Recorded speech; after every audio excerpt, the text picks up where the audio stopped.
Hi everyone. This week we're continuing The Bad Beginning, a series of unfortunate events, chapter 7. There are many types of books in the world, which makes good sense because there are many types of people and everybody wants to read something different. For instance, people who hate stories in which terrible things happen to small children should put this book down immediately. But one type of book that practically no one likes to read is a book about the law. Books about the law are notorious for being very long, very dull, and very difficult to read. This is one reason many lawyers make heaps of money. The money is an incentive. The word incentive here means an offered reward to persuade you to do something you don't want to do, to read long, dull, and difficult books. The Baudelaire children had a slightly different incentive for reading these books, of course. Their incentive was not heaps of money, but preventing Count Olaf from doing something horrible to them in order to get heaps of money. But even with this incentive, getting through the law books in Justice Strauss' private library was a very hard task. Goodness, Justice Strauss said when she came into the library and saw what they were reading.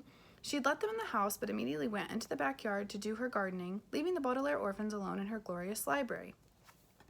I thought you were interested in mechanical engineering, animals of North America, and teeth. Are you sure you want to read these enormous law books? Even I don't like reading them, and I work in law. Yes, Violet lied. I find them very interesting, Justice Strauss. So do I, Klaus said. Violet and I are considering a career in law, so we're fascinated by these books. Well, Justice Strauss said, Sunny can't possibly be interested. Maybe she'd like to help me with gardening. Whippy! Sunny shrieked, which meant I'd much prefer gardening to sitting around watching my siblings struggle through law books. Well, make sure she doesn't eat any dirt, Klaus said, bringing Sunny over to the judge. Of course, said Justice Strauss. We wouldn't want her to be sick for the big performance. Violet and Klaus exchanged a look. Are you excited about the play? Violet asked hesitantly. Justice Strauss's face lit up. Oh yes, she said. I've always wanted to perform on stage ever since I was a little girl. And now Count Olaf has given me the opportunity to live my lifelong dream. Aren't you thrilled to be part of a theater? I guess so, Violet said. Of course you are, Justice Strauss said, stars in her eyes and Sunny in her hands.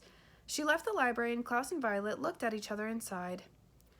She's stage-struck, Klaus said. She won't believe that Count Olaf is up to something no matter what. She wouldn't help us anyway, Violet pointed out glumly. She's a judge and she'd just start babbling about in loco parentis, like Mr. Poe. That's why we've got to find a legal reason to stop the performance, Klaus said firmly. Have you found anything in your book? Nothing helpful, Violet said, glancing down on a piece of scrap paper on which she had been taking notes. 50 years ago, there was a woman who left an enormous sum of money to her pet weasel and none to 3 sons. The 3 sons tried to prove that the woman was insane so the money would go to them. What happened? Klaus asked. I think the weasel died, Violet replied, but I'm not sure. I have to look up some of the words. I don't think it's going to help us anyway, Klaus said. Maybe Count Olaf is trying to prove that we're insane, so he'd get the money, Violet said. But why would making us be in the marvelous marriage prove we were insane? Klaus asked. I don't know, Violet admitted. I'm stuck. Have you found anything? Around the time of your weasel, lady, Klaus said, flipping through the enormous book he'd been reading, a group of actors put on a production of Shakespeare's Macbeth, and none of them wore any clothing. Violet blushed. You mean they were all naked on stage? Only briefly, Klaus said, smiling. The police came and shut down the production. I don't think that's very helpful either. It was just pretty interesting to read. Violet sighed. Maybe Count Olaf isn't up to anything, she said. I'm not interested in performing in his play, but perhaps we're all worked up about nothing. Maybe Count Olaf really is just trying to welcome us into the family. How can you say that? Klaus cried. He struck me across the face.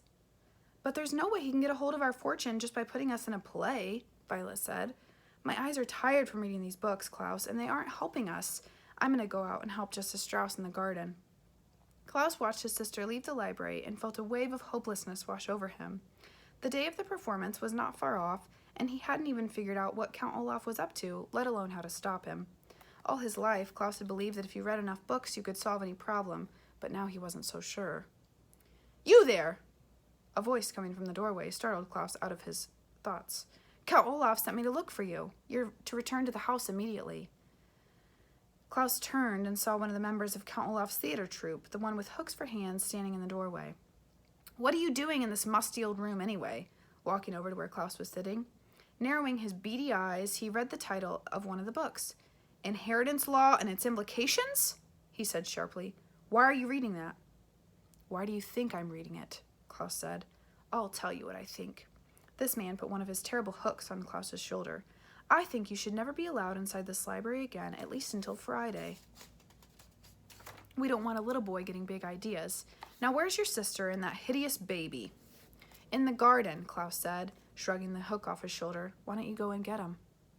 The man leaned over until his face was just inches from Klaus's, so close that the man's features flickered into a blur. Listen to me very carefully, little boy, he said, breathing out foul steam with every word.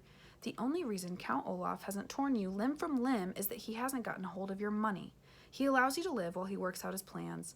But ask yourself this, you little bookworm. What reason will he have to keep you alive after he has your money? What do you think will happen to you then? Klaus felt an icy chill go through him as the horrible man spoke. He'd never been so terrified. He found that his arms and legs were shaking uncontrollably, as if he were having some sort of fit. His mouth was making strange sounds like Sonny always did, as he struggled to find something to say. Klaus heard himself choke out. When the time comes, the hooked-hand man said smoothly, ignoring Klaus's noises. I believe Count Olaf just might leave you to me. So if I were you, I'd start acting a little nicer. The man stood up again and put both his hooks in front of Klaus's face, letting the light from the reading lamps reflect off the wicked-looking devices. Now, if you excuse me, I have to fetch your poor orphan siblings. Klaus felt his body go limp as the hook-handed man left the room, and he wanted to sit there for a moment and catch his breath. But his mind wouldn't let him.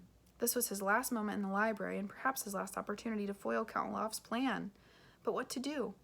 Hearing the faint sounds of the hook-handed man talking to Justice Strauss in the garden, Klaus looked frantically around the library for something that could be helpful.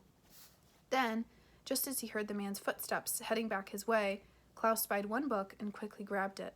He untucked his shirt and put the book inside, hastily retucking it just as the hook-handed man re-entered the library, escorting Violet and carrying Sonny, who was trying without success to bite the man's hooks. I'm ready to go, Klaus said quickly, and walked out the door before the man could get a good look at him. He walked quickly ahead of his siblings, hoping that nobody would notice the book-shaped lump in his shirt. Maybe, just maybe, the book Klaus was smuggling could save their lives.